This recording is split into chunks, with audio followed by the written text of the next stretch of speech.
topic is river resilience and people. I'd like to thank our moderator and the panelists that among us. We have the regional director of WaterAid, Mr. Khairul Islam. Thank you so much, sir, for your presence and your time. Also, for this session, we will have Mr. Abdul Alim, Head of Humanitarian Program Action in Bangladesh, Ms. Farhan Tamid bin Doha, Bangladesh University of Professionals, Porimal Kumar Roy, PhD candidate, University of Malaya, and Piyash Kumar Das, student, Jahangirnagar University. So let's move on to the recap session. Followed by that, we will start our vibrant session for day 2. Thank you.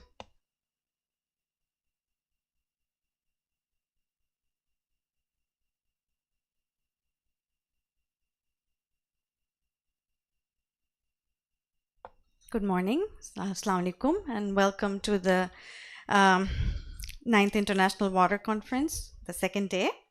The first day we had a very multifaceted and interesting, intricate conference covering many different topics and its relationship to water and climate change. The first we had our first day was opened by our country director, Ms. Farah Kabir, followed by our ActionAid Bangladesh International Society's chairperson, Mr. Ibrahim Khalil Al-Zaid. After which we had a keynote presentation by Dr. Imtiaz Ahmed on the politics of climate change, which was a macro level overview of the relationship of water and climate change at a global scale in relation to geopolitics, national politics, as well as global and national economies, and even human psychology. It was a very interesting, multifaceted overview of the decision making that goes behind, that influences the management of water resources globally as well as nationally and locally, and its relation, and as well and the decisions related to climate change. The presentation was followed by a speech by our guest of honor, Ms. Nardia Simpson, Acting High Commissioner of Australia to Bangladesh, who emphasized the role of activists to be the most important when it came to issues related to climate change and the environment. And she also spoke about the role of diplomats and policymakers with a renewed affirmation of the Australian government's commitment to supporting Bangladesh's efforts related to climate change and its water management. Then the session was ended by a speech by our honorable chief guest, Mr. Sabir Hossain Chaudhry, MP, Minister of the Ministry of Environment, Forest and Climate Change for the Government of the People's Republic of Bangladesh, who presented a detailed understanding of the government, on the government's part, of the issue of climate change and water management, and emphasized the need for a platform where multi-stakeholder discussions could take place, and also emphasized that the outcomes and the recommendations of this water conference will be vital into feeding into the policy decisions and programs of the government. And he also mentioned that his ministry will be has an open door policy and is open to all forms of suggestions and programmatic approaches by anyone. So we had 5 thematic sessions throughout the day, starting with our first session was on the understanding of nexus of climate change and the rights of river, There were multiple presentations. I will not go. If I go into the details, then I'll take up a lot of time of all the presentations. There were there was exploration on transboundary transitions and social resilience in the context of Sundarbans, which emphasized the different ways that the local government management deals with the issues related to climate change and river management in India versus Bangladesh. So there was that comparative insight.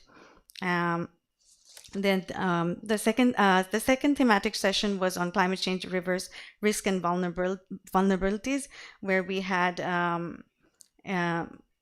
there were transboundary water management and loss and damage. The topic of loss and damage came up. The third thematic session dealt with development, inclusion, and resilience, where the gender lens was heavily emphasized, and the intricate relationship of climate change and its relationship to water, how it plays into the roles of women's lives in terms of increasing the burden of unpaid care work, sexual and reproductive health issues, as well as its influence on increasing gender-based violence. Those were very interesting insights that were presented by the presenters at this session. Our fourth session dealt with water, river, and urban resilience, infrastructure, and ecosystem.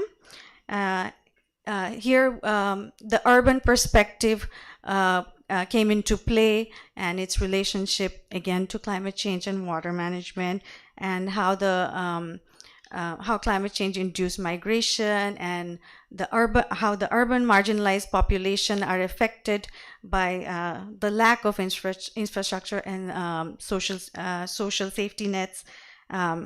These were discussed in details, and there was a session on urbanization and ecocide in Bangladesh, which is again the rapid urbanization without the right perspective and right analysis put into play in urban planning. This was also discussed in detail. The fifth session dealt with sustainable future, crafting solutions. Here, the rights of river there was an interesting session on the rights of river, how the rights of rivers and its interplay in the human context was discussed in many levels, and there were other perspectives that were that were interesting. The role of artificial intelligence in disaster risk management in the context of river related disasters as a futuristic perspective, and the legal aspects of river management and managing the rights of rivers were discussed. So there were so many different topics that came into play that we would not naturally think of when it comes to rivers and climate change. We had then our program was concluded with the concluding remarks by our country director, followed by a cultural event. Thank you.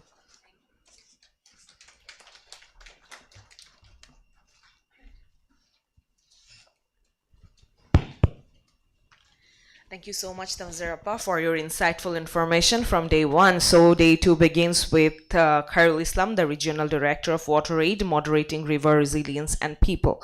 We'll delve into the vital role of rivers in providing access to safe drinking water, exploring community-based river governance and water management. So without further ado, I would like to give it to our moderator of the day. Thank you. Thank you, Tanzir. Welcome in the very first working session of the day 2 of this international conference. And the theme of this session is river resilience and people. Before I start this session, I would like to say just a few words. First of all, I really commend and congratulate ActionAid for consistently doing this international conference on river and importance on water. And this is the 9th conference. So the digit itself is saying how consistently and persistently ActionAid has been pursuing this agenda, both nationally and internationally.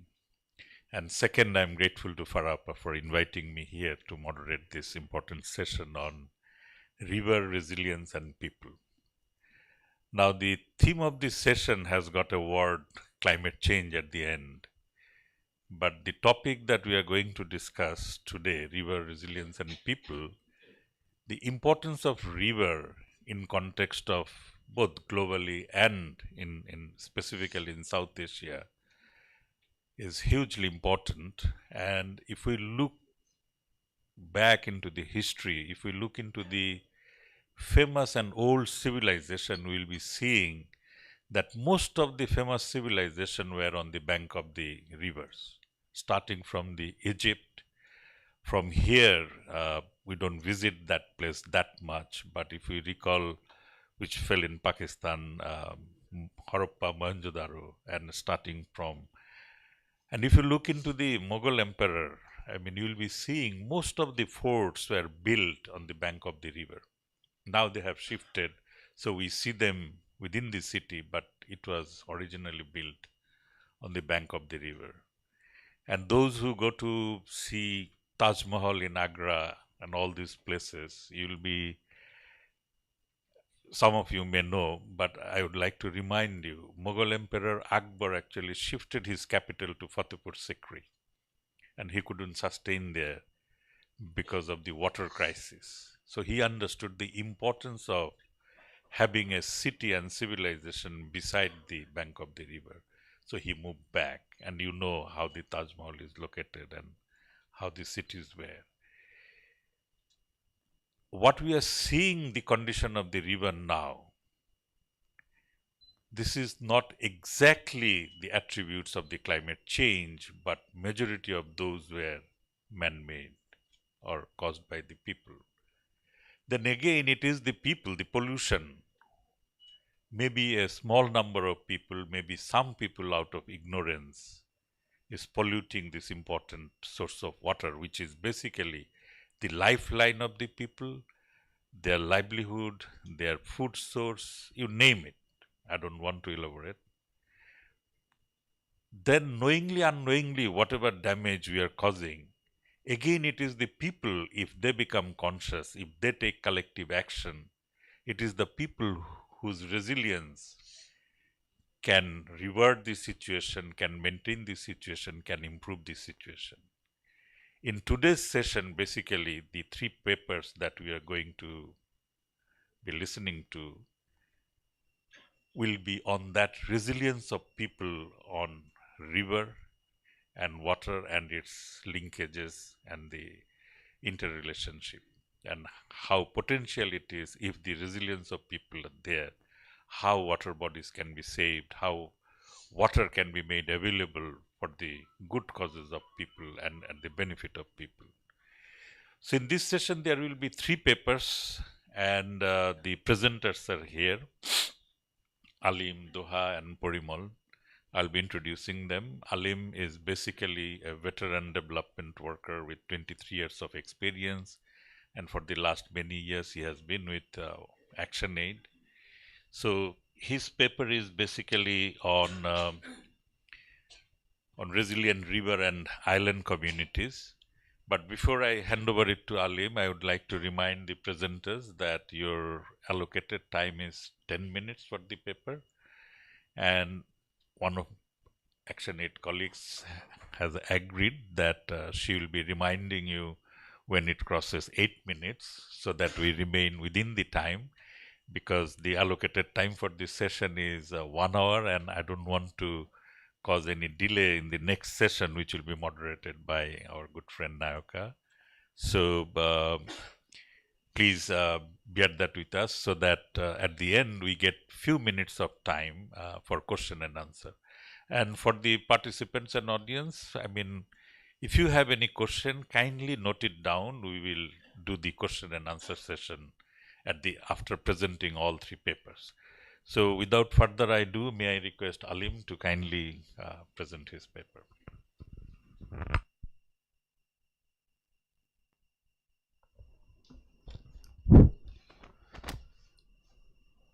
Good morning, everybody. Respected moderator, respected panelist and audience, very good morning and assalamu alaikum. I am privileged to present today here one of our significant work, the ActionAid Bangladesh significant works in a river island in the middle of our country, and the initiative was to build their resilience and to see the changes. So it was, let me go there. So if you look into this map, that as we are used to know that Bangladesh is a, fluvial plain, and most of the Ganges, Brahmaputra and Jamuna basins came through this Bangladesh and went to the Bay of Bengal. So if you see the red dot in the middle of the country, so here is the island, the story I am going to share with you on that. So now you can see the island. It's just in the middle of mighty river Padma, and in the upper part there is the Paturia Ghat, the ferry ghat, and the lower part is here is the new Padma bridge. So it is just in between that, and the landmass you can see. This landmass is basically covered by three district administration boundary wise, and some part is under Dhaka district, Dohar Thana, some part is Manikganj district, and some part is under Faridpur district. And the story I am going to share with you, that is the part of Faridpur district, will show. So let me share you the historical scenario of this island. Now the red boundary you see here, the present shape of the island I am talking about, but the image now here is from 1985. So you can see how it was in this 40 years back, and then the next image is from 1995, 10 years later. See how frequently the landmass is changing due to this water flow and different kind of changes in the flow system. As we know, the water flow in our country, it's flood-prone country. We are used to say that wrong time, wrong quantity of water, and obviously that the less water when we need water. That kind of problem is there. So sometimes water everywhere, but not a drop to drink. That kind of situation is here in our country as well. So river here, which is basically we can say that it's a grace for the farmers and the dwellers here, but same times it's a challenge for them if the water flow is not normal as natural. So here in 1995 this was the scenario, and then in 2005 you see it is a bit better shape now in terms of forming a landmass in 2005. Then in 2000,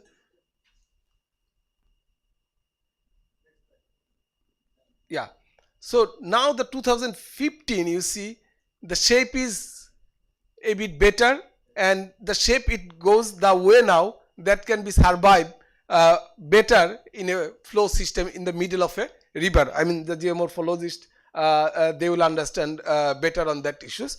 And the current scenario in 2023, now you see the landmass is almost becoming attached to the western part of this river and mainland, and that is how it's changes over the period, and that is why the people or inhabitants of this chor had to change their settlement several times. Even in some cases we found they changed their shelter for 10 times even.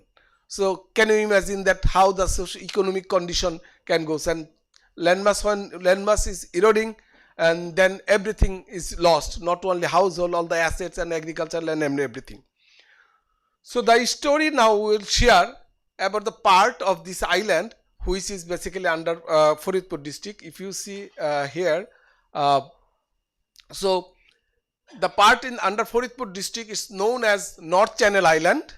I don't know why it's the English name, but it is named as North Channel Island. And this island, the union covered this island part is North Channel Union. And you see the out of 9 wards, 6 wards is with the mainland. It is attached with the mainland, but other 3 wards it is attached to the I mean that is the isolated island part. Here is our story we will share.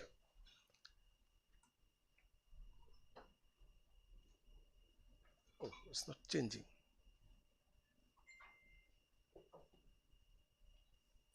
Okay, so if you see this island, the red dots are basically the settlements where people are living, and most of the people, 85% people directly or indirectly depending on the agriculture in this island, and among them 75% are either landless or marginalized farmer who are basically doing the sharecropping, and the people who own the land, they are not living in the church, they are living in the town and somewhere else.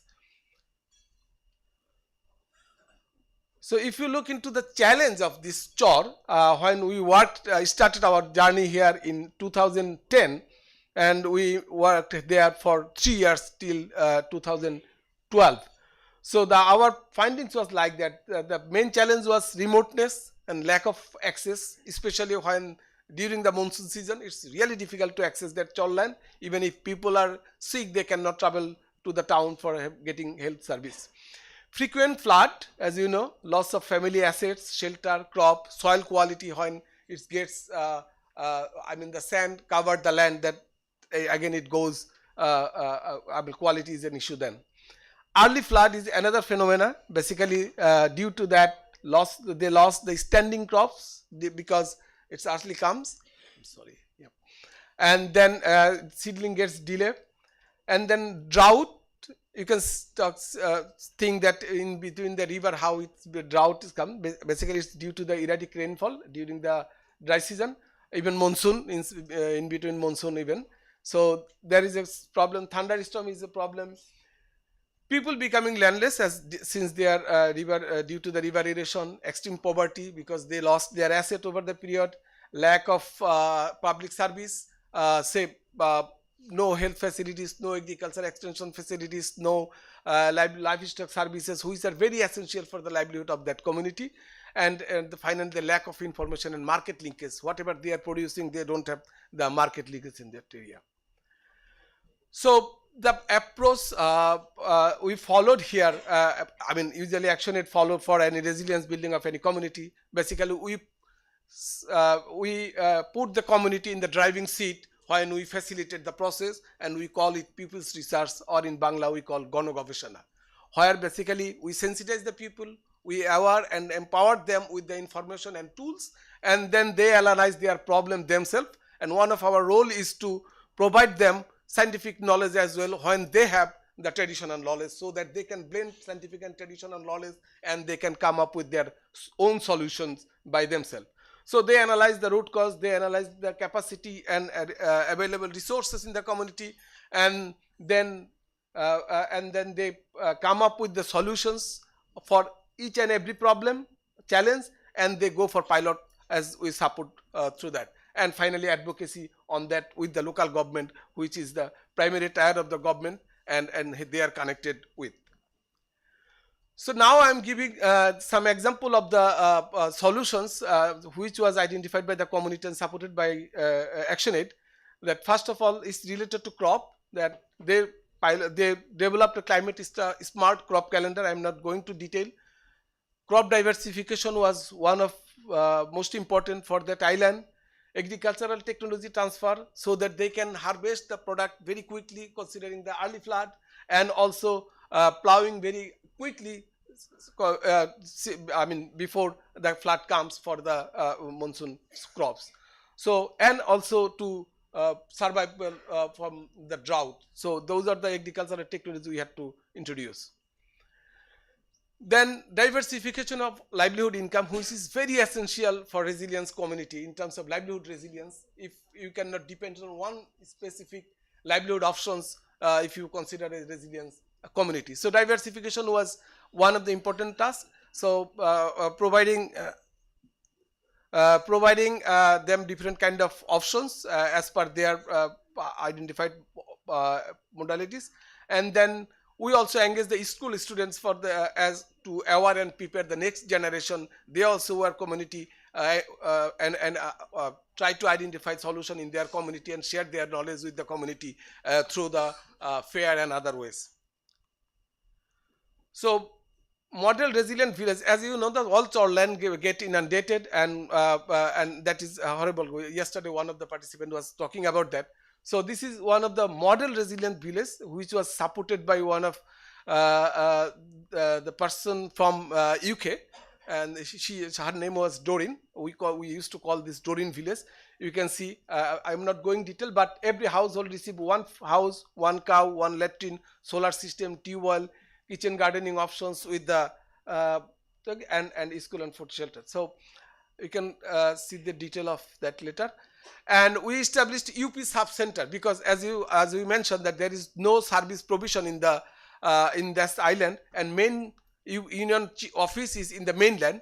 So with the advocacy with the Union Parishad, there we constructed this sub center over there, from where Union Parishad they provided their service, and also other sort of public service was linked from this center. They visit there and provided their service. You can see photo there, the livestock people are there and providing service. And then participated in local government and Union Parishad. Basically through that advocacy they were doing the participatory budgeting for the Union Parishad, and community were able to put their agenda or put their schemes under the Union Parishad's plans and budget. So and also we raised the local market. We established this market basically through the advocacy. We got the land from the landowner and we built that land so that they got year-round market access, flood shelter, and also social gathering centers for them during the flood especially. And as I said about the women-led agroforestry, they are successful. So this project was highly appreciated by the government and district administration, and they also awarded this project in that time back in 2012. So the current scenario, basically after 11 years of this intervention, in the 1st January of 2024, I myself visited there because I was proud member of this initiative, and that is why I suddenly decided to visit. And now I can see the changes in that island. Basically you see the diverse crop in the field. All the island is full of different kind of crops, and the marketplace in the left side, it is a very busy and very engaged marketplace, which is key point for the community now.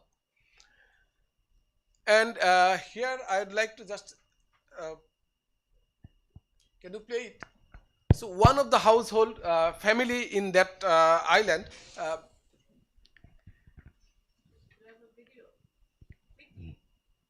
Yeah, can you go back there?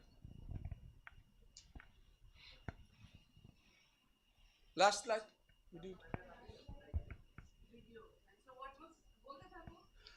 So basically that was a one family members. I tried to show here. To play kore den je how this family basically changed their life. There was landless, there was shelterless, and we provided one shelter and other thing. And now this family has 4 proper shelter. They are proper farmer now. They have 2 sons working outside of the country, and they are planning to buy land in the mainland, in the town side. So I was astonished and surprised to visit this family, how they could have changed their life over this 10 years after our implementation. So I'm really happy to be part of this successful program, and it's a very good example of a resilience Chor community. Thank you. Thank you, Alim. That was really inspiring. I mean, having seen a chore, an isolated riverine island being grown over a period of 3 decades, and even after completion of a project, I mean, it is commendable to see that the external facilitating development partner ActionAid went bank after a decade and wanted to see what's the current condition. And it's really inspiring that if it really sustains, how vibrant the community can be and the significant change that can be brought in people's life. So we'll move on to the next presentation, and I'm really excited to see the presenter Farhan Tahmid bin Doha. Yeah, he is a third-year student of Bangladesh University of Professionals, and I don't know, but I'm assuming he is one of the youngest presenters in this international conference. So his topic, I give you the opportunity to introduce the topic and the content. Over to you. Thank you, sir. Hello, everyone. First of all, I would like to extend my sincere thanks to ActionAid Bangladesh for inviting me and giving me the opportunity to present. Okay. Today, I am going to present my idea, an effective communication model for community-led river governance in Bangladesh. Okay. Bangladesh is a home to a complex network of rivers that are vital for agriculture, transportation, and livelihood. And in this presentation, we will explore the holistic approach to effective river governance in Bangladesh, focusing on empowering local communities. We will also explore the challenges and the opportunities. Okay. I will talk to this later. Community-based solution. Local innovation and traditional knowledge can offer valuable solution. We will examine how community-based approaches can complete formal governance structure. Okay, communication model. According to Indeed editorial team, the communication model is a systematic representation of the procedure that aids in understanding human communication process. In this presentation, I will follow the McLean communication model to resolve the issue in effective community-led governance in Bangladesh. Okay, Westley and McLean communication model. We can see this communication model. In this communication model, A is the source. It can be an individual, it can be an organization. Okay. Thank you, ma'am. Okay. And B is the representative. No, sorry, B is the receiver. B can be an individual, a group, or a community. Okay. This model introduces C as a gatekeeper or a channel. Okay. First of all, A will send message to C. Okay. C in this model, C has its own independent thinking about X1. Okay. That is the main benefit of this model. Then C will provide information to B. In this communication model, C has its own understanding. B can provide information to A, and C will also can provide information to A. Okay, I will talk to this later. Okay, in this slide we can see the District Water Resource Management Committee. Please focus on this slide. Okay.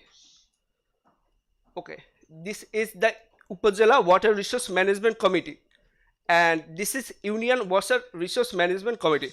Okay, according to a research paper titled a critical review on water governance in Bangladesh, sees that there is a significant communication gap between the governmental agencies, the local communities, and the environmental organizations.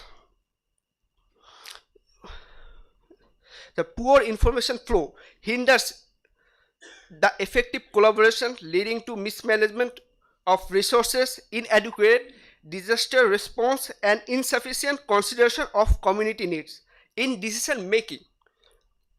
This in turn impacts sustainable river management. Okay.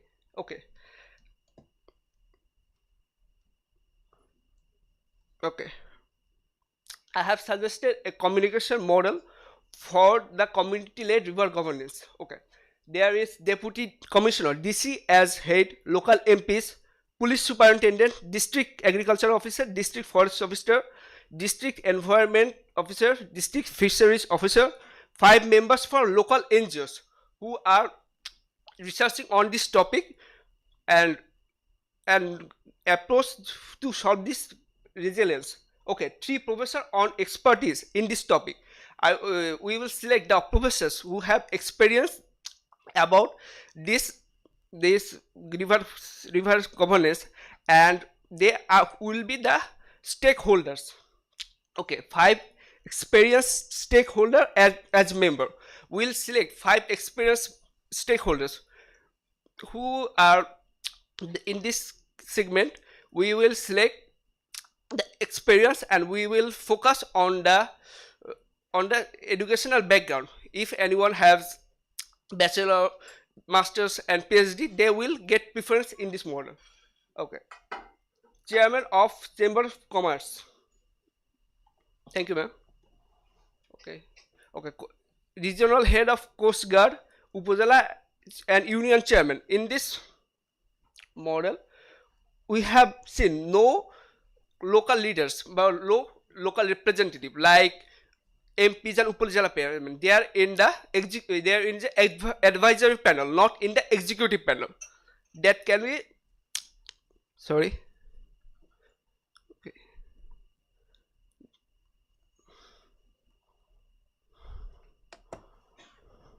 Okay.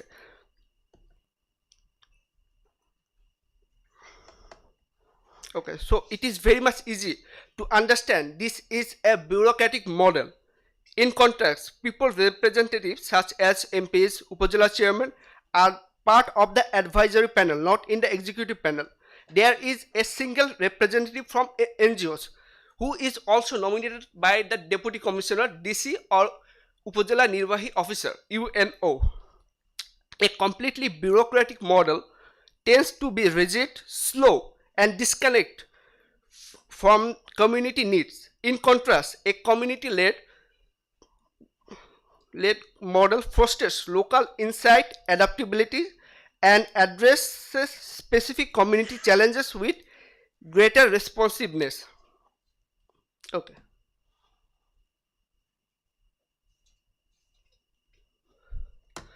For example, there is a directive about cyclone Fani. According to my model,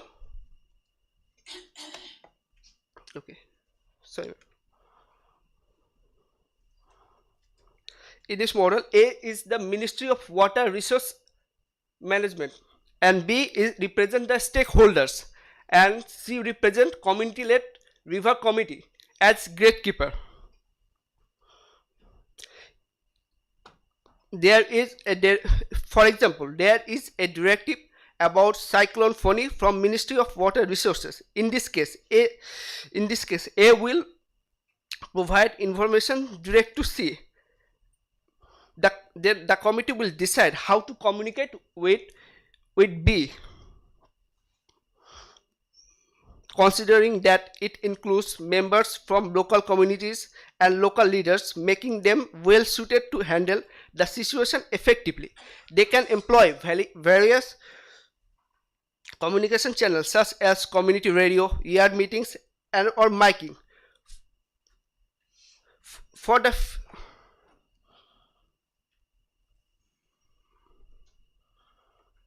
the feedback, I am providing the example of Satkhira district. Research indicates that after the cyclone Ayla, the salinity level increased in Satkhira. We all know that there are two options for combating the climate changes. First, climate change adaptation, and second one is climate change mitigation. I believe everyone is familiar with the process. In this case, climate change adaptation was implemented. Consequently, stream businessmen benefited, but many farmers had to stop farming food grains. Furthermore, people are facing skin and kidney problems, with women being the worst affected by the salinity. Their reproductive health is affected, and many miscarriages have occurred. According to my understanding, if we follow this model, we could easily identify whether the local community needs climate change adaptation or climate change mitigation. Okay. Challenges and considerations. There are many challenges like trust building, NGO capacity, power dynamics, sustainability. This model is complex with the transboundary rivers, so it cannot be efficient in the transboundary sectors. Okay. Capacity building and lack of trust. Community empowerment. Empowering local communities to participate in river governance is crucial. Through education, capacity building, and inclusive decision making, communities it is stewards of their rivers.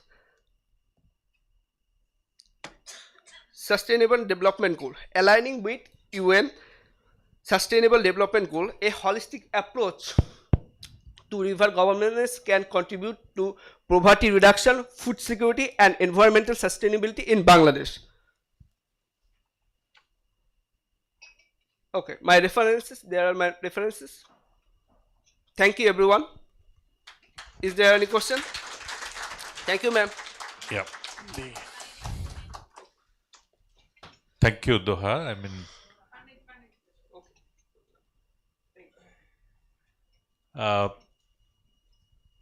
actually, all the slides were given to me yesterday, so I went through them.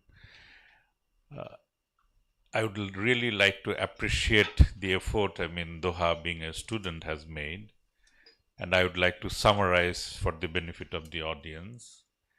In 2013, Bangladesh government has enacted what we call Bangladesh Water Act 2013, and it was passed in parliament. But until 2018, it took more than 5 years to make it, I mean, from law, you need to make certain regulation. In Bangla, we call it Ain, tarpor hocche Bidhimala. So, rules. Exactly rules of business না বিধিমালা যেটাকে বলে বাংলায় তো বিধিমালায় there were the responsibility of implementing that law is given to different bodies, and he has shown that these bodies are mainly bureaucratic. He has proposed an alternate model. Why? Because he thought that according to that communication model, I mean, in NGOs, we play this communication game that sometimes messages can be distorted. But if the participation is being ensured by the local stakeholder, experts, and all these people in implementing that Water Act at the different level, then the communication messages will be further strengthened rather than it gets distorted or diluted. That's one of the argument I believe that as a young man he has thought and he has done it. I mean, I comment that maybe in terms of articulation, and yeah, it was very well done, and I really appreciate. Thank you. So the next presenter is Porimal Kumar Roy. Porimal is a master's in anthropology from Shahjalal University of Science and Technology, and currently doing PhD program in Malaysia, and he is being assisted by Piyash Kumar Das, who is also a student of botany from Jahangirnagar University. So over to Porimal, please. Good morning, and hope today is have a good day.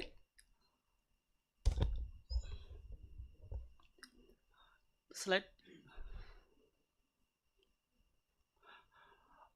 First of all, I would like to mesmerizing the T.S. Eliot about 200 years ago. Water, water everywhere. No red drop to drink. That is the main point of our paper. So why are we going to the work in water in the chores? First of all, when the ancient mariner killed the albatross in 2200 years ago, then they started the struggle in a modern world, human and nature conflict.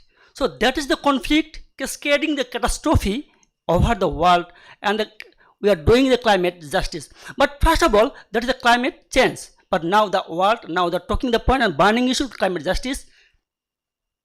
For the reasons we are going is a project. It's an international publication under the book project, and we are going to publish.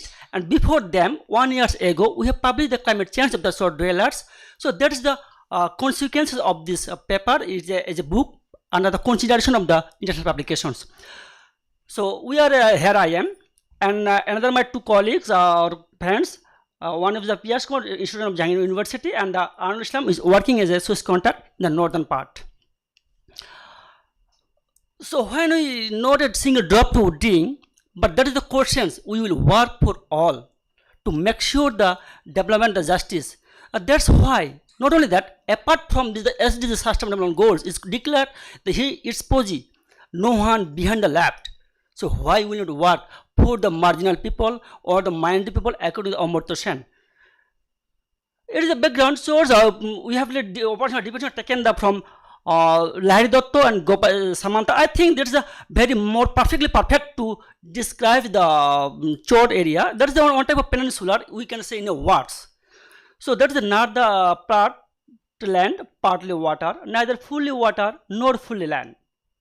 Shallow river bed in the deltic Bengal. Why? This is the background. Bangladesh is a deltic zone. Globally, around 48% of all disasters come from the water related. Not only that, Bangladesh is the 7th most vulnerable country over the world. So it's the questions of anxiety, questions of to take the actions. Not only that, water related risks is one of the 5 risks in the world. So where is the solution? We are seeking here and there. But I think the international documents and national documents are available. So they are saying or speaking for all. We are not that. So SDGs 6 and 13 and 16, it clearly mentioned the water governance, climate action, climate change, and ratified the SDGs in the government of Bangladesh. That is the called Delta Plan 2001 century. So one water policy 2018, water act 2013, we are seeking the solution.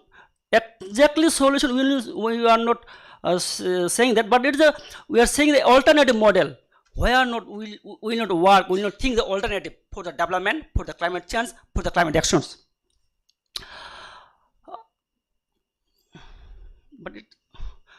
So this is the I already earlier told you that this is the rational ongoing project, and consists from our whole study or whole book project is stood up on the rationality that to ensure the social justice through the capability approach by Amartya Sen 2009. This is the matter. Social justice, how we will ensure. Amartya Sen clearly mentioned majority people rule the minority people by ensuring their rights. So what are the rights? That is the question. According to Amartya Sen, in his capability approach, mentioned everybody, if you want to the majority people ensure the freedom and choice, that can ensure the social justice. But we are cannot bring that. So freedom and choice, there's the two matters according to Amartya Sen. That's the goods and well-being. Well-being means the quality of life, and goods is infrastructure development. So we are focusing on the individual advantage, judging the opportunity, and the development plan, development program in the development paradigm. The problem is that the all are thinking the population, the million. This is another anthropologist says we should think the people, not the population. So what is the difference? That is another story.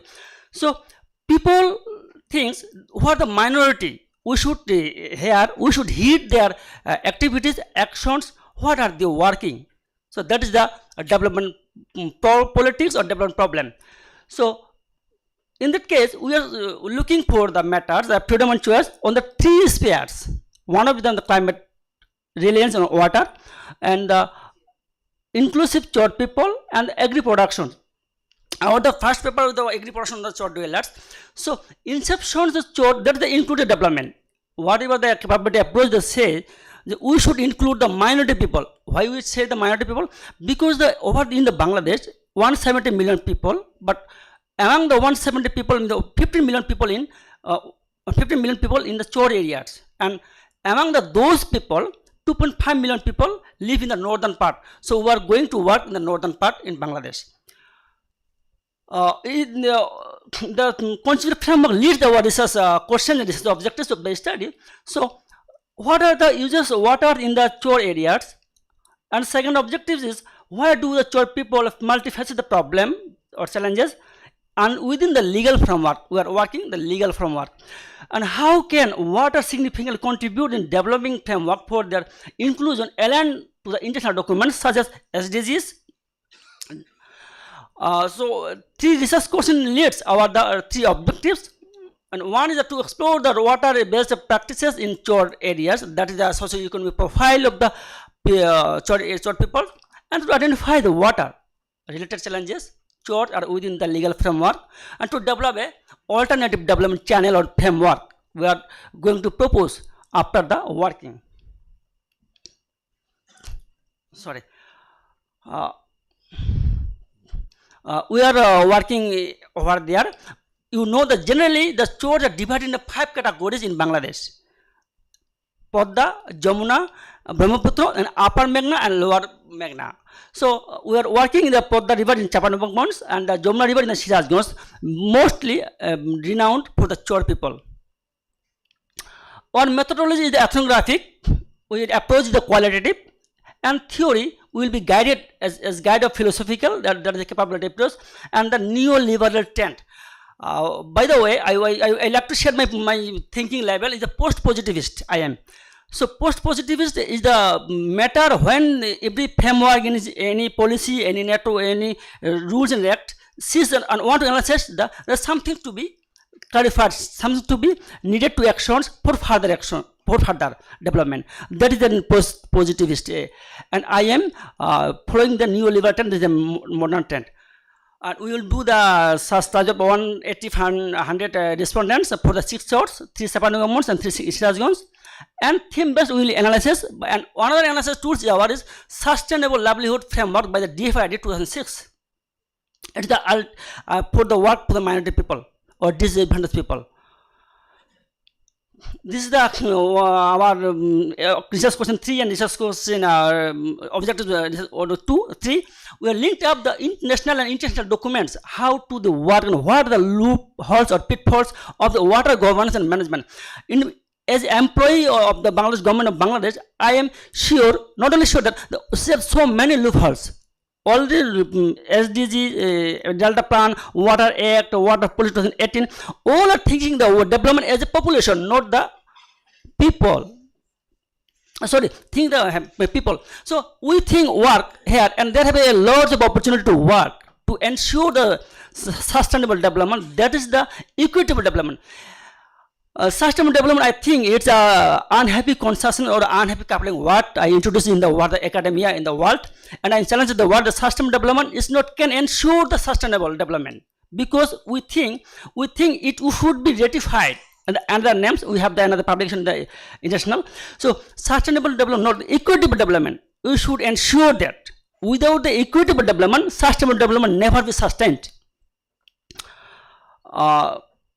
This is the further suggestions, and I want to, according to the model, I want to remind the Indian novelist or Indian social scientist A.K. Ramanujan. He clearly mentioned that is there not a own thinking way in our subcontinent?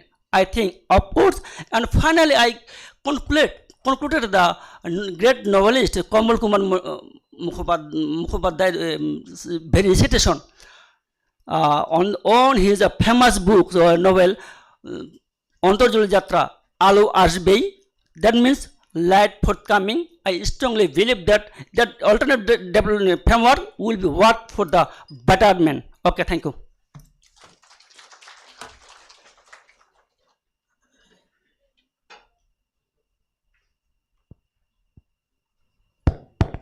Thank you, Parimal, and you were well within the time, so that's another round of thank you. What we have listened from Parimal is his idea of his PhD thesis research idea, basically, and what he argued. This is not my PhD part, sir. Oh, this is and Already I am already finished the PhD. My PhD type is sustainable development and customer law. oh, so that's another. Just the sustainable development. That's another research. Another research. Oh, I see. I got confused then.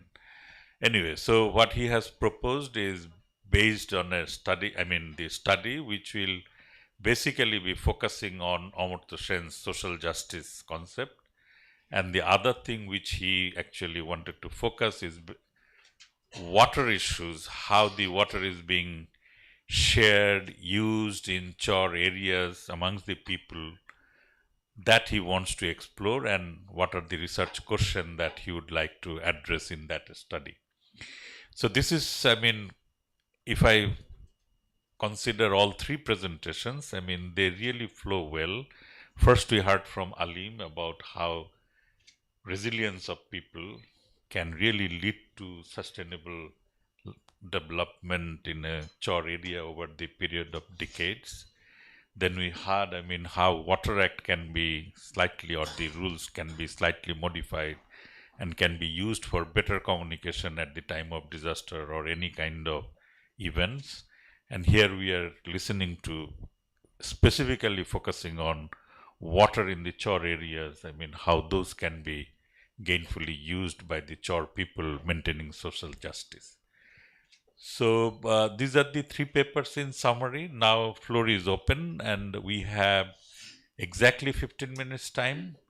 So within that you can ask question to any of the presenters and they will be happy to respond to your question. So please, yeah. Can you give him a microphone? Yeah.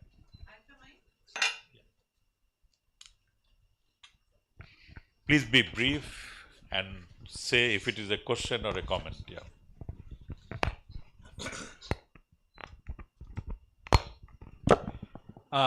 Thank you very much. I'm introducing myself. I'm Saqib Mahmood, Assistant Chief Environment and Ecology, National River Conservation Commission.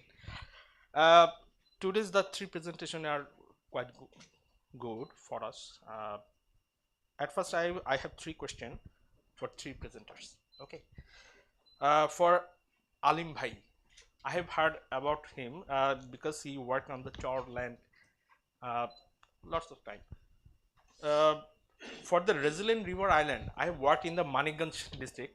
You see that the Horirampur district, it's also chore land. I have found that in common with you.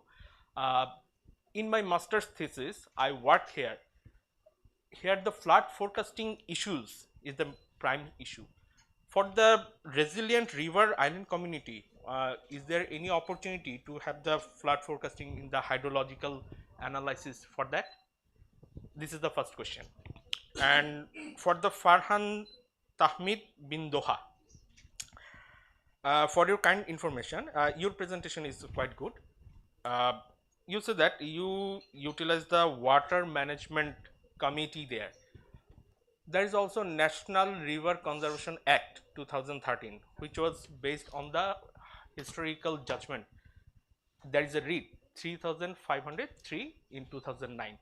There the National River Conservation Commission Act introduced, and in 2014 National River Conservation Commission established. Here you suggested a committee, governance committee. Already there is a river governance committee in the communication committee for the river conservation. You suggested the local the person and all there already established there, but I have just figure out that you adjust their Coast Guard. In the coastal area the Coast Guard is okay, but what about the in Howrah areas? Could we add the river police or industrial police? Because see, in the river area, not only for the encroachment, there is also pollution issues and also navigation issues. Could we use them for the regulation? Yeah, that's the question. And for the social, third question, the social justice for resilient, inclusive and productive rural economics in the water in the chart. You use the tool, DFID tool, SFL. Could I know the full name of the tools? Livelihood framework. Okay, Or okay, sustainable livelihood approach. okay. What are the uses? In the DFID. Yeah, that's all. Thank you. Let's take a few more questions and then we'll go to the presenters for their responses and then we'll conclude. Hello, this is Sanjan Kumar Borua, and I'm working in Helvetas as a project manager. Sorry. My question is to Alim Bhai, and thank you so much for your excellent presentation regarding the Chor peoples. So my question is, you know that for Chor people, river erosion is the one of the main concern for sustainable development or sustainable activities. So you know that every year for flooding mainly eroded their land, home, every year, you know. And when I was working in Chor's livelihoods program, the household every year or in his life, maybe 6 times, 7 times, 10 times, they just move their belongings and their family. So did you have any program or activities or actions in your project, what you actually presented in that regards? That is my question. Thank you so much. Thank you. I think I'll take one more question and then it will be end. Maybe, I know, there was a hand, but mic. Excuse me, can you give this mic to this young lady? ইনাকে একটু মাইকটা দেয়া যাবে, এই যে একজন, ওকে, I have a mic. So, shall I? Yeah, okay, I'll go to Manzi. Please, Tarao. Thank you. So this is Fariha. I'm a young climate activist. So my question is to Alim Bhai. This was a really wonderful presentation and we are really inspired by the story.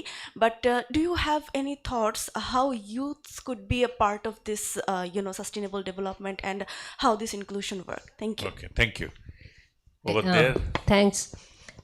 Thanks all the presenters for the wonderful presentation and enlightening the grassroots what's going on. My question is to Farhan, and especially I think the follow-up question works very well because she raised a question on youth. It's a good idea that youth actually starts challenging what's going on in the mainstream system. Yeah, Now you had a very utopian idea of stakeholder framework, which I really like, because the business as usual does not get that kind of polycentric system of stakeholders. Now my question to you will be, what is it stopping in the system to not have that kind of polycentric framework? Means multi-stakeholder the way you have put in, and in the otherwise, as Sir rightly mentioned, that it's more bureaucratic or more governmental way of framework. Do you think that the system is not really resilient enough to incorporate every community in that stakeholder decision, or what's your experience from the ground? Okay, thank you. Yeah. The last question, I cannot take any more. I mean, I think there Yeah. was a hand in this Yeah, corner. thank you. My name is Shohanur Rahman, working with YouthNet for Climate Justice. And when we are talking about the resilience and water, especially Chor people in Kurigram, so most of the disaster to Chor's people is water related, but still they are facing huge water crisis. Right. And you know, arsenic is looming. And in Shatkhira, people are reserving rainwater, but still they are facing some diseases by the asbestos. So they need the water justice, and but that people should be included that decision making. And if we focus on the locally led adaptation, So what's your question? locally led adaptation principle, so two is a remove the barrier for young people and the women. So in Delta conference, government announced that young people will be included the district management committee. So my direct question to Doha bhai, in your model, so how young people will be included in your communication model? Thank you. Okay, thank you. So we have number of questions, but I think mostly addressed to Alim, and next is Doha, and Porimal, you have already addressed your question. So I give mic to Porimal first, and then Doha, Doha and then Alim, yeah.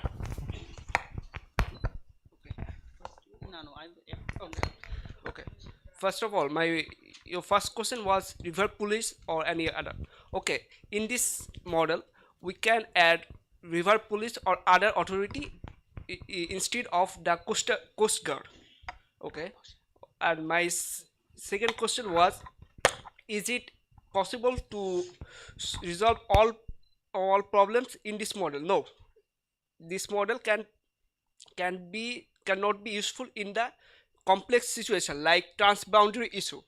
This model can be resolve this transboundary issue and other critical problems. And my third question was the youth. Okay, in this model I have proposed 5% from stakeholders. 3 are the experienced one who has lived more than 20 years in this region, and the fourth one is who has educational background, and fifth one is from the person under the age of 40, which can be the youth one. Thank you, sir. Very clear. Alim, you'll be concluding. Thank you. So I'm responding to the first question, flood forecasting for the Chor community. Yes, thank you. I mean, we try to, as I mentioned, that information, access to information was the difficulties for them. When we ensured the service from different line department in the Chor land, then in that way we connected the, that kind of early warning system as well, and community people, community groups basically we formed there. They were connected with the local authority who received the message, and they used to receive the message, mobile message on that way. And even we translated those messages for different livelihood groups. Say for example, what is the implication for farmers, what is the implication for fishermen. So that is how that message was disseminated, and they interpreted that for their actions. So that kind of practice was there with the Gana Gobeshona Dal. Then erosion, it is really very difficult when it's a dynamic chore inside the river, and as per our understanding, to reduce the erosion in the Chor land, there is a huge development project is required. So from our initiative to build the resilience out of infrastructural improvement, mega infrastructure, that kind of mega infrastructure was not considered in our program, but it was community-led resilience building program. But some indigenous knowledge was used for that time. Say for example, in the last stage, when you see since 2015, the shape of the Chor land, it's become a bit linear following the river flow. That means it's becoming more stable Chor, and its erosion rate will be less because it is fronting the river water flow from the front a bit less. So that kind of indigenous knowledge is there, and communities using that kind of indigenous knowledge to protect their plinth from erosion. They are using different kind of water hyacinth and different kind of herbs, say for example the kolmi we know locally. So they are using those kind of things, but not a big kind of mega infrastructural program to reduce the erosion was not considered under our program. Youth engagement, excellent question, Shahanur, and the colleagues here. Yes, I'm proud to mention that, as I mentioned, that there was some part of this program when the school students were educated, aware, and was engaged to design the adaptation schemes, and they were sharing their understanding with the community in their groups and finalizing the options, and community were also took their option and piloted that. So there was school level fair, the adaptation fair, we called it adaptation fair. People, students from different schools, they come up with their ideas, especially considering the flood prone chor areas, and those was awarded and piloted in the people in the community.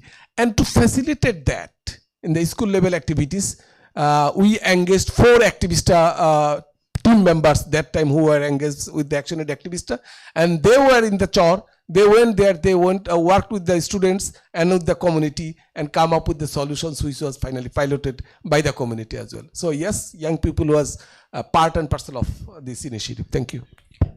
Thank you, Alim. We are in the just last 2 minutes of our session, and I would like to maintain the time. So in my concluding remarks, I will be just saying that I was impressed to see that the way papers were selected, and incidentally the way presenters are here, I felt like a diversity within an unified and a thematic way, and maintaining that spirit of the theme. But within that diversity and within that theme, what I could really see that how river is playing a vital role in our life, and how people's potential can be used to make things sustainable, how people can be a critical part in terms of, disaster and odd events due to climate change, that in terms of communicating and saving life, and how the critical issue of water can be made a socially just well-being and goods product. So with those 3 papers, the way things were presented, it really fits well that river resilience and people, especially for the people living in chor areas, are so critical and vital. And by selecting the theme and selecting the papers, I think the participants and I myself have learned a lot and enriched my ideas and thought. With those few words, I thank the timekeeper and those who introduced us, and once again Farapa for giving me the opportunity to learn from this august audience and the presenters. Thank you so much. Thank you so much. So we will move on to the photography session now.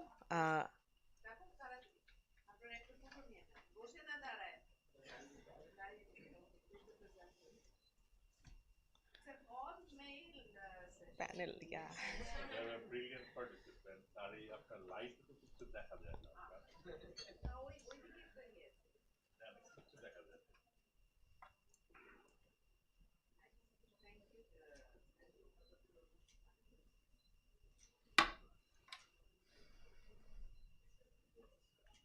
Thank you so much. Our sincere appreciation to the speakers for sharing their knowledge and perspectives.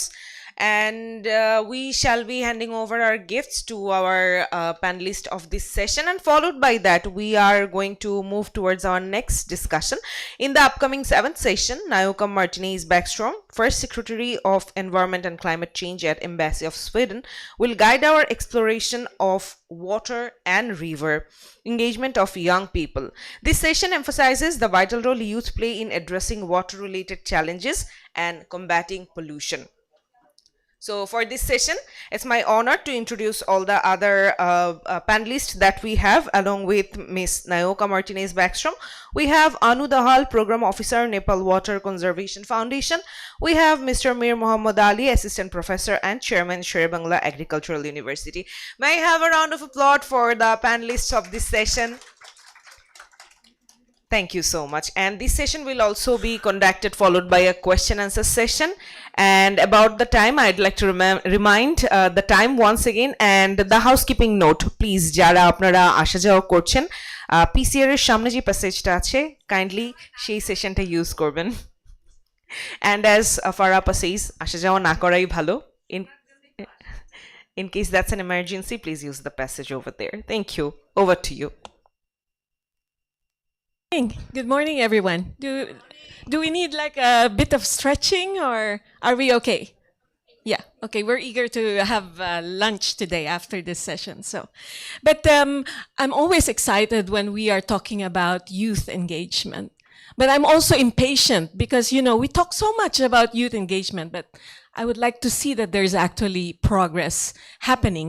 And for this session, we are talking about the engagement of youth in the management and protection of river and water systems, right? So there are a lot of major elements of governance here, conflict mitigation and prevention.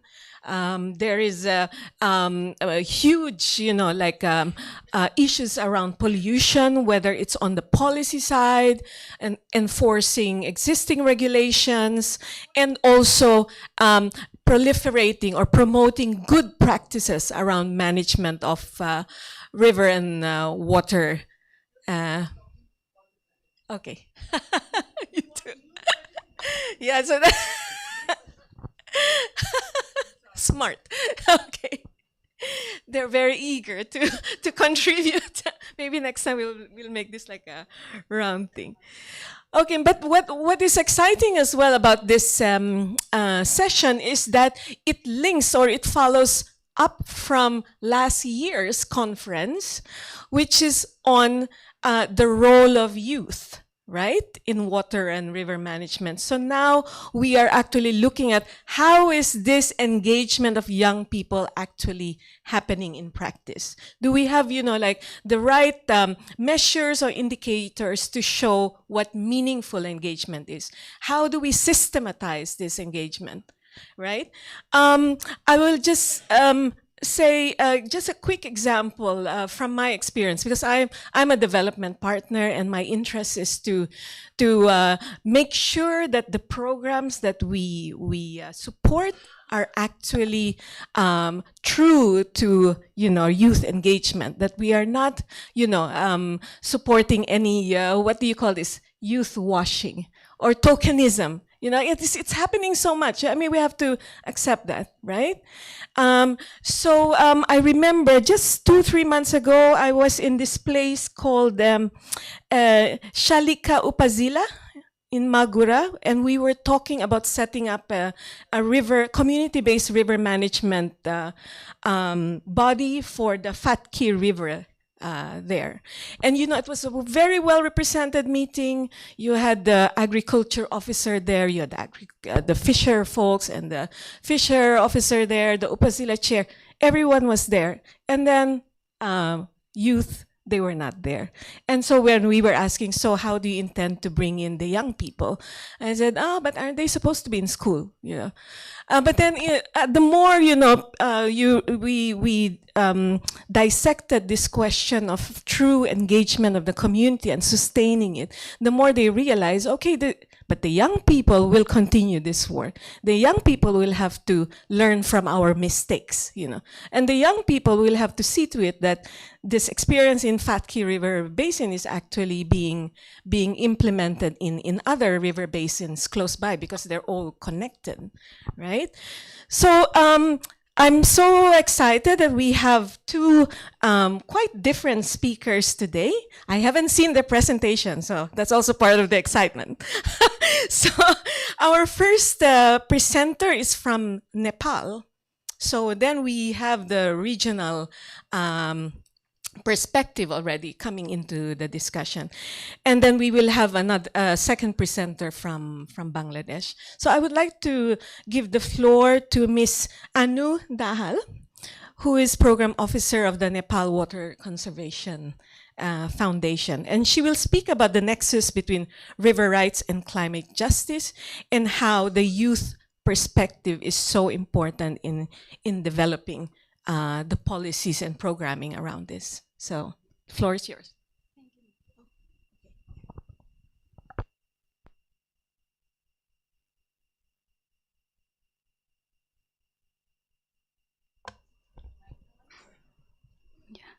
Greetings everyone, I am Anu Dahal. I'd like to extend my gratitude to ActionAid Bangladesh who provided me this privilege to share my insights here. So I'd like to begin with my presentation.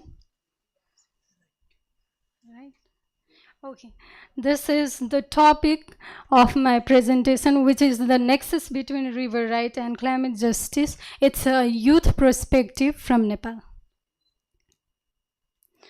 This is the presentation outline. So talking about river right and global perspective, there has been a lot of changes in the world, like from the recognition of giving legal recognition to a river to each and everything is there. But what I would like to mention is that before giving this, before having this global perspective, and this is the new emerged concept that we are giving legal recognition to river. Our Ved, which is our ancestor had already mentioned the importance of river. It was around 32,000 years ago to like 38,000 years ago. It was written in Ved that rivers are really important and the value of river, which we haven't even emphasized, and that's why the concept here feels new to us, that this is something wow, new is happening in the world. But the thing is that it has been with us from the past. So talking about Nepal, so I have heard about Bangladesh and its river over the conversation on yesterday's presentation. So in Nepal, we have around 6,000 rivers that flows. And the interesting thing is that Nepal's river contribute about 70% of total lean season flow and 47% of total lean annual seasonal flow of Ganges. So that's how we are connected, and that's how I feel I'm being connected to Bangladesh and all other areas.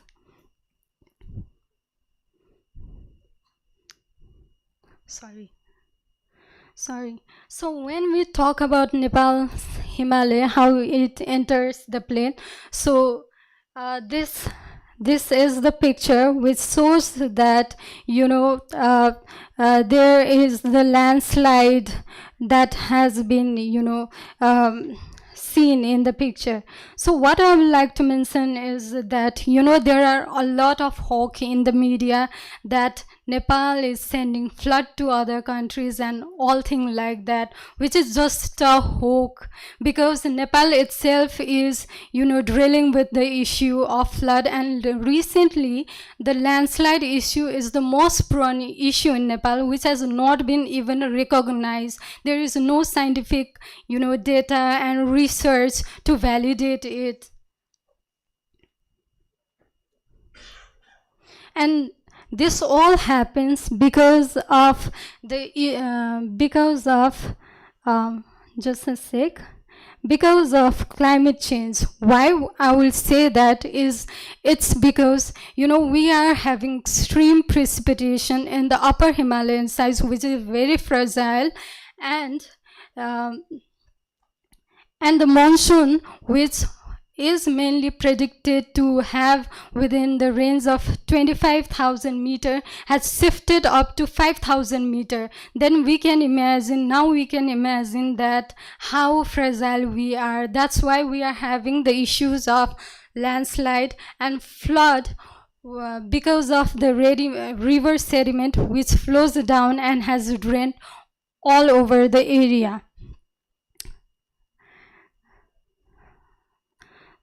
Sorry, now talking about the river right in case of Nepal, well, there is a cultural significance of river in Nepal, although the government policies, they have neglected this on their decision-making process. Why? It's because whenever we have any project like a development project, the government just neglects the part of river. It's not considered. That's what we had been advocating, and I strongly believe that the youth needs to address, and be watchdog on this kind of issue. It's because we are the people who have faced the issue and who will face the issue in future. So this is the water discourse series, ladies and gentlemen. I hold this series. It's called Pani Satsang in Nepali. So we have completed 80 series where we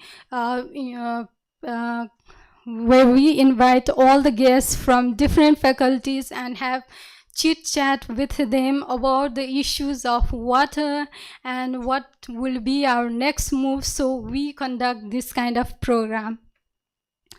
And the other efforts that we are doing is that we are a member of South Asian Rights of River Forum, and we advocate the campaign against damming of river more than 2,000 meter highs and all other things. And this we do in order to empower and, to have the policy advocacy through the series, discourse series. So this was the initiative that we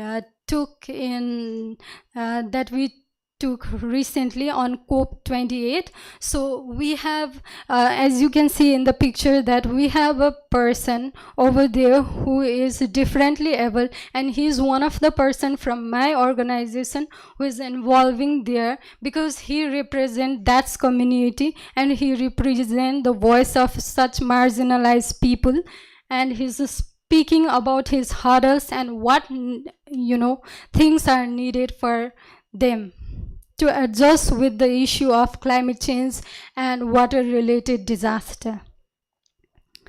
Apart from this, here you can see two graphs. It's the Nepal's climate trajectory. I have mentioned it. So on the left-hand side, you'll see the GHG emission of Nepal, and on the right-hand side, you can see the petroleum product that has been imported in Nepal. So why I put this graph is just to show that there are several other sectors that produce GHG emission, but I'm emphasizing mainly on petroleum product because it's the thing from which the government generates the revenue. That's why they are not likely to stop it. That's why the rate is increasing over there, as you can see. Because of GHG emission, we have, less emission of GHG in comparison to that of other countries, but still we face the issue of climate change, and we are among the most vulnerable countries in the world. So this is the map which shows that how vulnerable all the provinces of Nepal are and how vulnerable we Nepalese are. So talking about climate justice and youth perspective, we have a project which is called Empowering Youth and Persons with Disabilities for Climate Justice in Nepal. So we have a youth body within our organization. It's called Unify Nepal, that is United Nations International Federation of Youth for Water and Climate. that just advocates on disability issue. Within climate justice, the most vulnerable are those people who are with disabilities. We believe that if we could do something or change, if we could make government understand that there should be the disability friendly inclusive climate policy, then that will be a change. That's our motto. So our need, that being a youth, what I feel is that there are less water advocate working on these things. So youth need to be more empowered so that we can have more youth working on this sector. And this kind of international conference, they give us opportunity to share our knowledge, understanding, and to learn from others. So this is all. Thank you.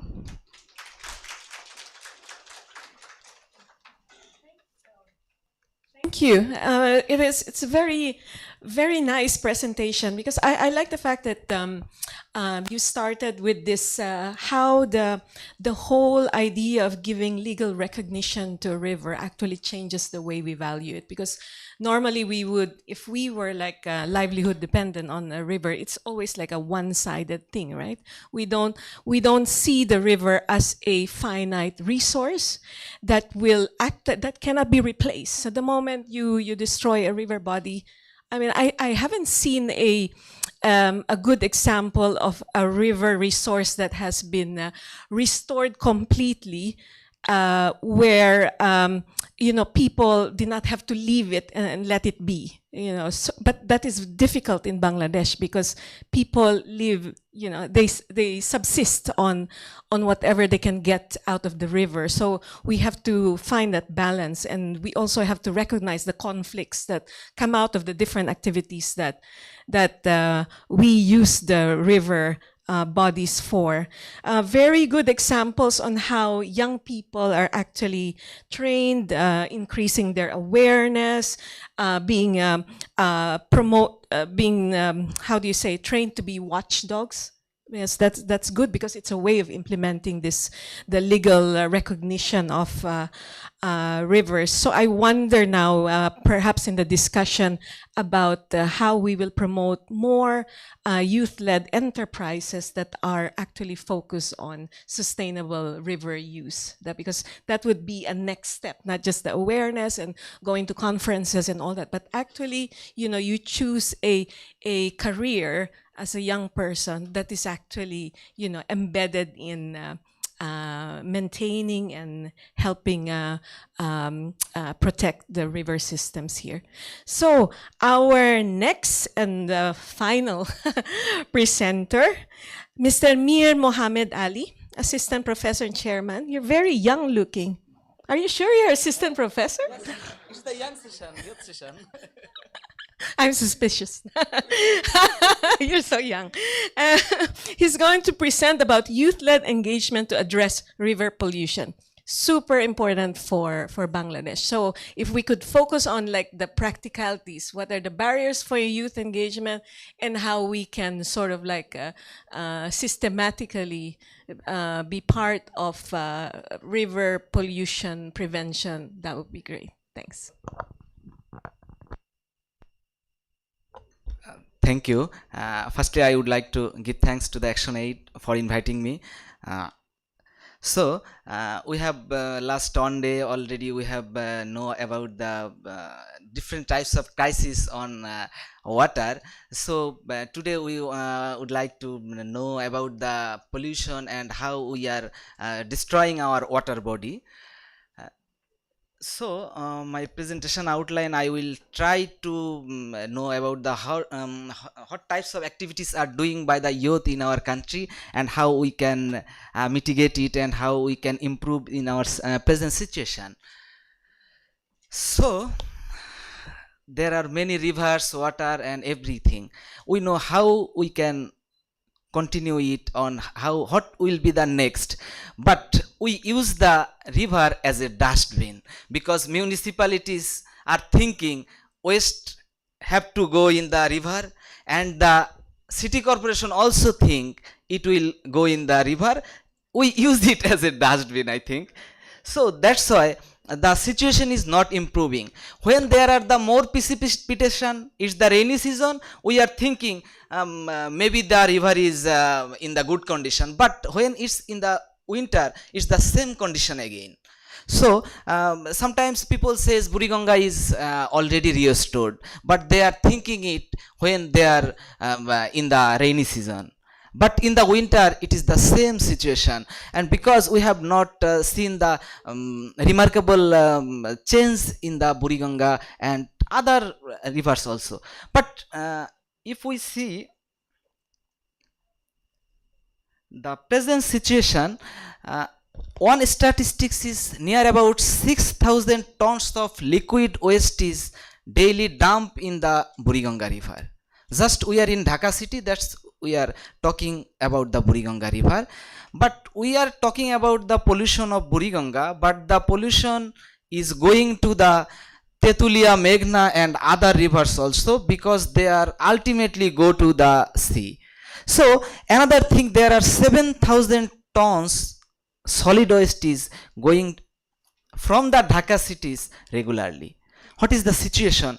And in Bangladesh, there are 56 rivers, they flow only in the rainy season, and there are near about 6 rivers around the Dhaka city, major rivers. I know there are the controversy of the river system, someone says 700, 800, 1000, but in Dhaka city there are 6 rivers that are already dead river.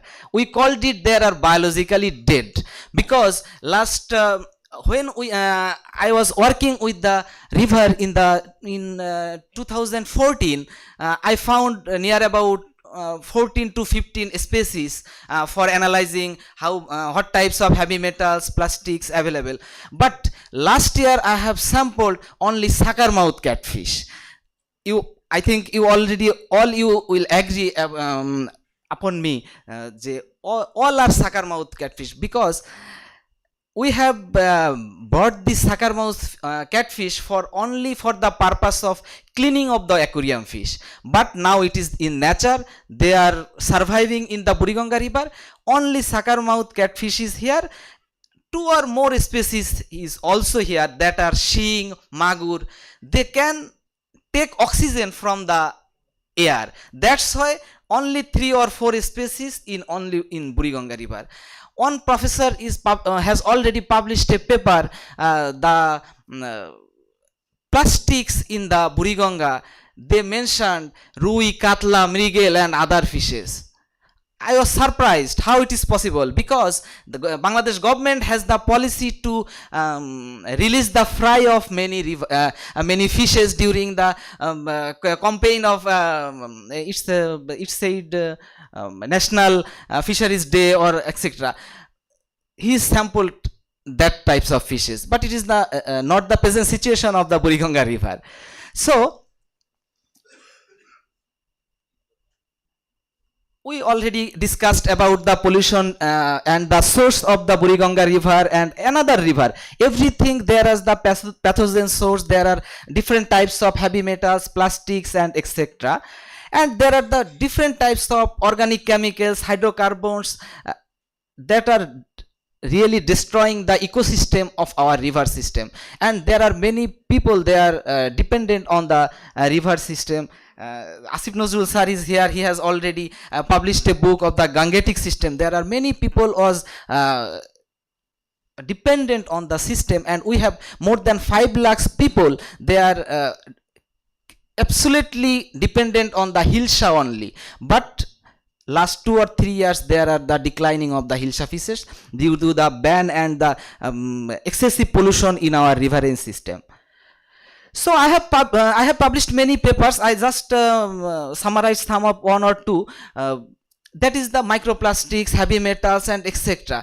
But when we can collect the samples from every river, we are now finding the lead, arsenic, chromium, cadmium, all are the exceeding the permissible limit. But what is the next? How we can mitigate it? This sorry. Actually, I am doing some other research also in the transboundary river for the microplastic. What types of microplastics is coming from the rivers? Last 2 months, I have collected the samples from the major 10 rivers in Bangladesh. But the plastic situation is same.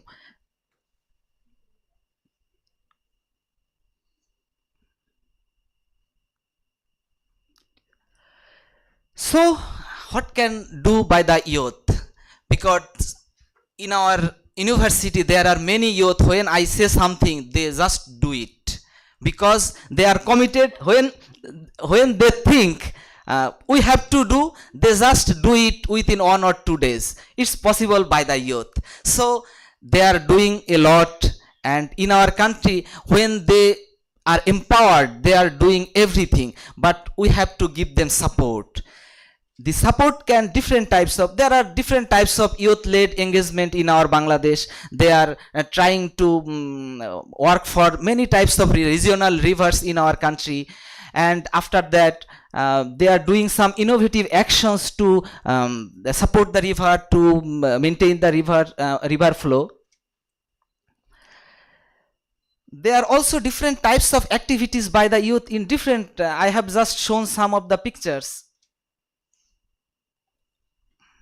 I think there are some problems.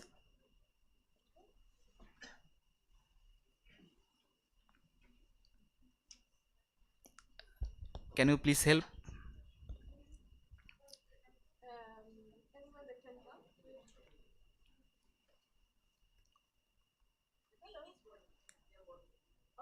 Okay, thank you. So there are the yes.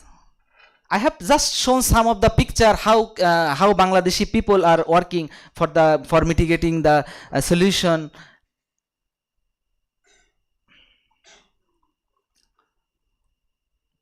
These are some of the pictures that are the working for the regional rivers in Bangladesh.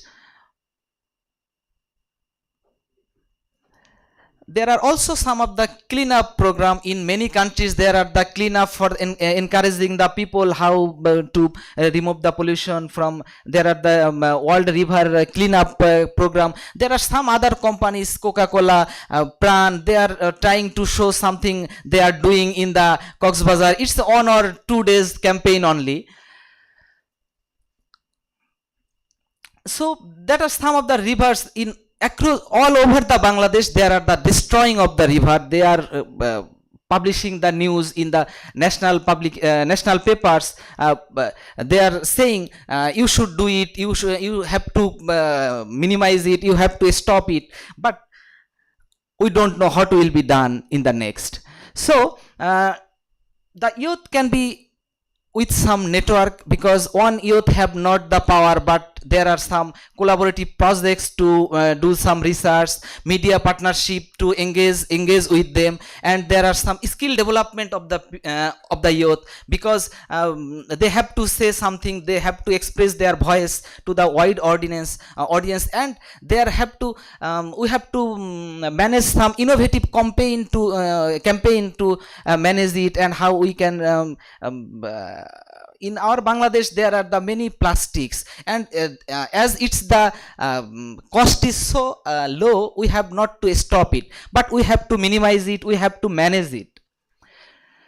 So there are also some challenges, because fund crisis is one of the main problem in the country like Bangladesh, and there are some political pressure, and who are working or who are doing these types of pollution in the river, they have the power, and they are always the politically empowered. So we have to give them skill, and we have to give them support how they can work it smoothly, and there are some social and cultural barrier for working on it. I have 2 more slides.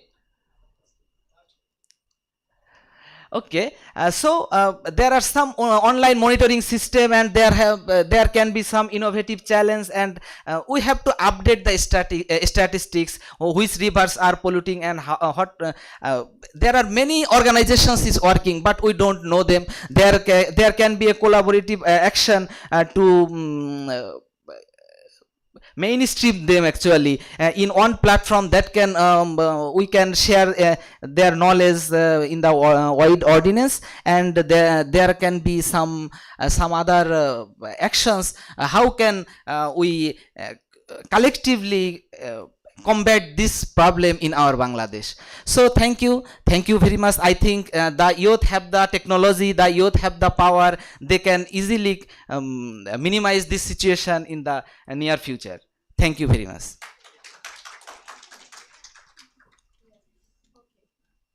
Thank you so much. Please sit down, and we will open the floor to questions. Comment on your very good presentation. First, always depressing to hear the state of pollution of our rivers here in Bangladesh, and especially when you said at least 6 major river systems in Dhaka are dead. Yeah, we have been. Yes, Dhaka city. So there's a long way to go for that. But I also reacted a bit to what is happening now, where we seem to have define youth engagement as like activities, when we should actually create this the possibilities for youth to engage, where river protection or even nature protection is a way of life, an ethos, a thinking already from the beginning. So I think there's a lot we can do through our education system, where you are a professor, and through many other ways where young people actually think protection, think environmental respect at the beginning, and not just like a 1 or 2 day event that they can participate in and then that's it. So we can start with opening the floor to questions from the audience. Yes, we have a lot. We can start from you. Yeah, please introduce yourself, say which organization, and then say who you would like your question. Hello, I'm Nolan Kobir, and I'm a climate activist. I want to ask a question to sir. Sir, it's very depressing that our rivers are very much polluted, and we are telling our people not to pollute it anymore. But what can we do in order to clean the rivers?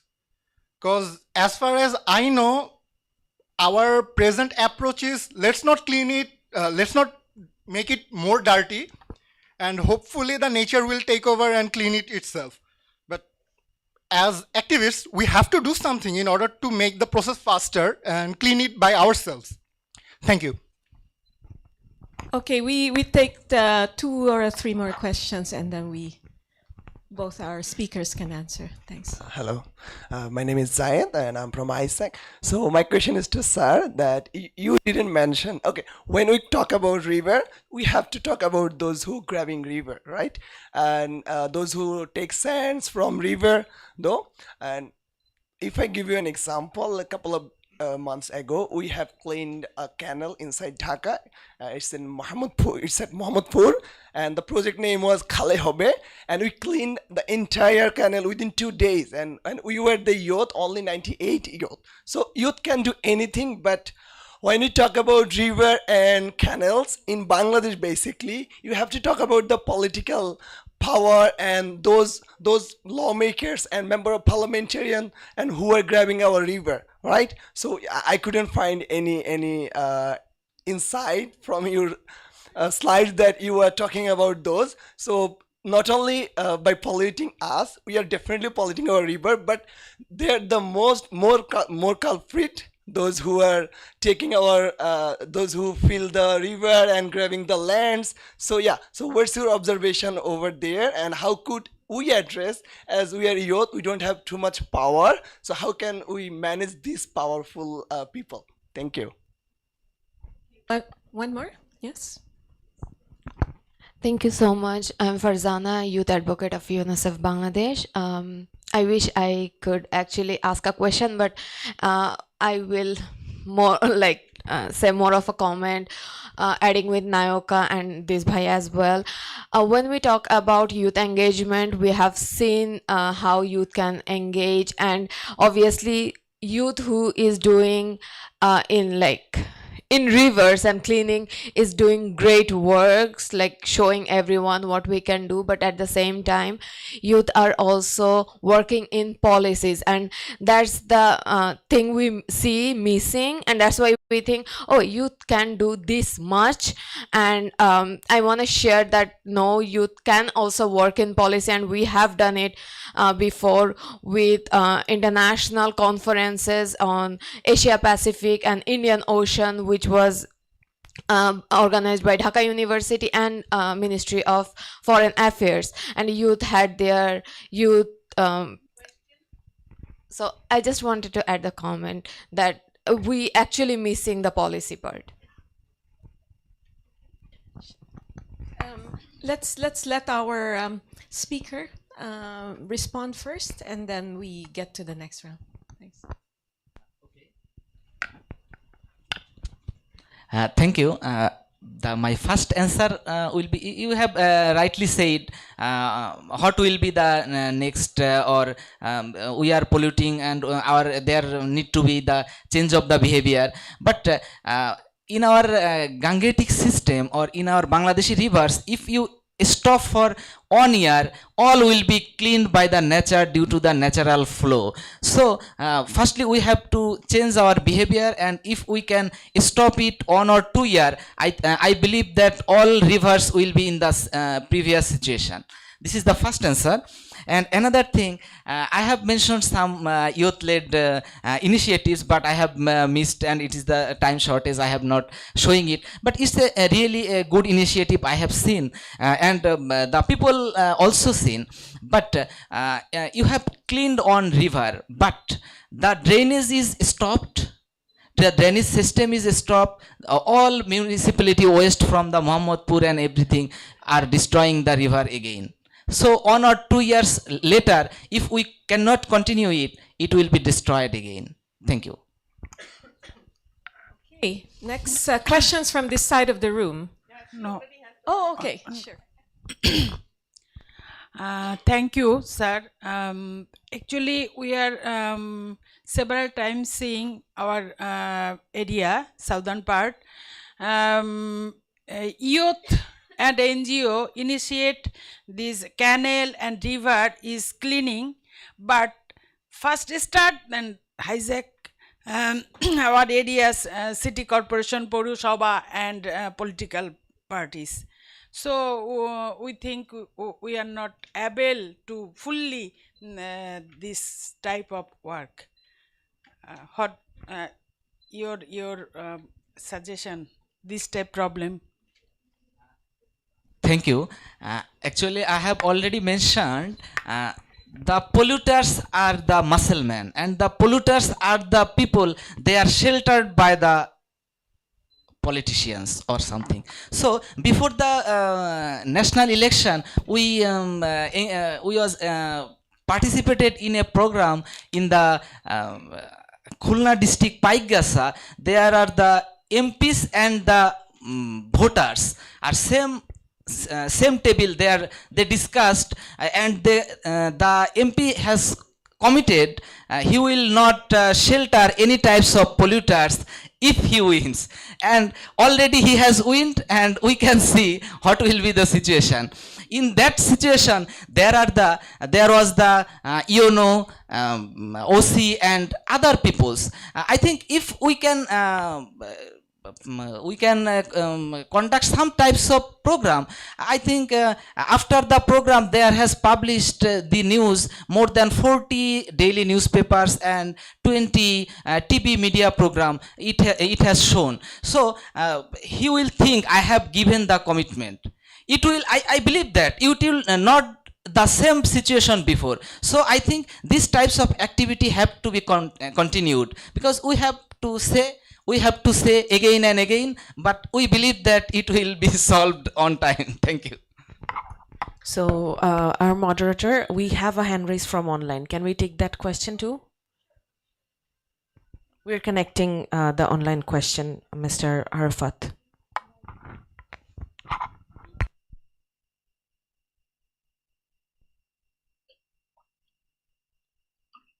Hello. Hello, can you hear me?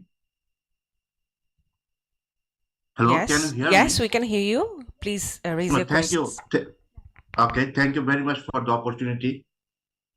Well, basically, I'm from UNIDO, and we are working in a plastic issue nationwide project on how to cope with this plastic, and then it comes like water, river, and climate change issue, very relevant to that. I do appreciate Mr. Mir as a very nice presentation in which we have seen the landscape of youth activities in Bangladesh, particularly for this. Now, I have a question here that in youth involvement, we do sometimes generalize this, but there is an issue like we have a different sort of engagement or youth engagement. For example, like they can be a responsible, creating a responsible citizen among youth, thinking about them.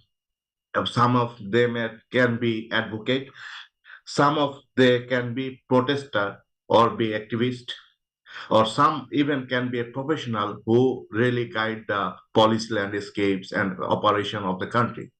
So in this case, we have youth of diversified, of background and diversified purposes of their life and career.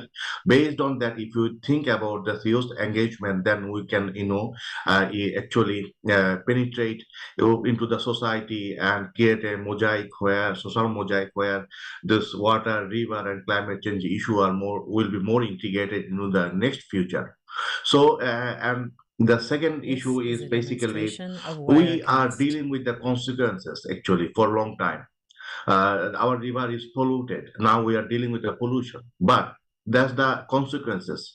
But the source of the problem now to be identified. We have to deal with the sources. Where does pollution coming from? We have to find out exactly the primary sources where actually we can control more on that. Other than when it goes to the environment, it's very tough to manage this and to retreat from this entire environment. So the youth has to understand this. Once it is on the environment in widespread pollution, we cannot. It costs a lot, and it is very tough to regain this environment. Rather than we want to look onto the sources, we don't want to pollute anymore from the sources. So from my end, thank you very much for this conference, and I really learned a lot, and I do appreciate the presentation, and we are open in UNIDO to work on this issue further if it's possible. Thank you very much. Yeah, thank you. This is very, yeah. We will take one more question from this side, but really useful comments from our colleague from UNIDO. Thank you. Thank you. My question is to Anu actually. We, as in India, Bangladesh, Nepal, Sri Lanka, we are the countries who are, rigorously connected to rivers, let it be religiously, culturally, anywhere. So actually, it's my thought. Imagine we are working together on these transboundary river issues with together, the youths of Nepal, the youths of Bangladesh. We can, together we can really push the government to, reduce the pollutions and, strengthen the policies. So what's your thought on that? If that is possible, I think that the movement will be much stronger, and the government and the other people who are, polluting the water, they will be more responsible to rectify their actions. So please let me know on your thoughts. Thank you. Well, thank you very much. As I mentioned earlier, that we have recently, conducted completed our 80th water discourse series, which was on hydro diplomacy, and the guests over there were from Nepal and India. Apart from that, what we are trying to do is that we have invited the guests from Sri Lanka too, from Global Water Partnership. She was one of the chair, and she was one of the speaker on those conversations, and we'll love to have youth. And this time we are planning to organize a program between the youths from regional level, so that we can discuss these things, we can share our ideas, and then learn so many things from others. So we'll love to do that. Yes. So do we have time for one more, or This is a do we demonstration close? of Wirecast. Okay, so unfortunately we have to close, but you can continue the discussions during lunch. But just some key takeaways from this really nice session. So the awarding of a legal identity or legal value to rivers is actually gives it puts the question of enforcement of protection laws really at the forefront now. And so young people actually have a role to play in making sure that environmental laws are enforced, and then also as watchdogs. Now, the meaning of engagement, we have to continue to look into this and work with this, because engagement also is determined by the different roles that young people can play, depending on capacities, depending on interests, and depending on the conditions that are given to young people. We have to definitely work with the political and economic issues around river management. This sometimes we say as young people it's beyond us. But we have good examples of how young people can be part of policy making and can also be part of trying to understand more about, pollution, the sources, and how to deal with these things, how to solve a number of these issues. And also an important point that came out is that we will continue as young people, okay, you, not me, yeah, you will continue as young people to influence and to work at different levels. There are levels that I see have more barriers than others. There are levels like probably in the international level, it's young people are probably more visible there. But maybe in the local community level, we should probably facilitate youth engagement more in programming, decision making, and all these different platforms that are available. And then institutionalization of all these engagement possibilities is so important through the education system, through long-term programming, and also through this functions such as social audits of projects that have an impact on river systems, for example.